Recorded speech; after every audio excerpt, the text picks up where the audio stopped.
সন্তান হারানোর শোকে অঝরে কাঁদছেন আর বারবার বুক চাপাচ্ছেন মা পারভিন আক্তার। বাবা জসিমউদ্দিন যেন শোকে পাথর। এলাকার প্রিয় মুখ জাহিদুল ইসলাম পারভেজের এমন মর্মান্তিক মৃত্যুতে কাঁদছে স্বজন ও প্রতিবেশীরাও।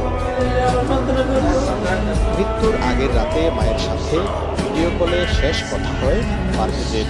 সন্তানের মৃত্যুর খবরে ঘুরে বাড়ি ফিরেছেন কুয়েত প্রবাসী বাবা সাবেক ছাত্রদল নেতা জসিমউদ্দিন।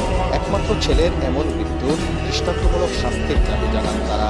আমার আমি বাচ্চা থেকে গেলাম, আমার সন্তানের জন্য একটা হাত তো ভেঙে দিত, দুটা হাত তো ভেঙে দিত, খালি মুখটা আমার সাথে কথা বললে আমার আপাটা আমি আপাটা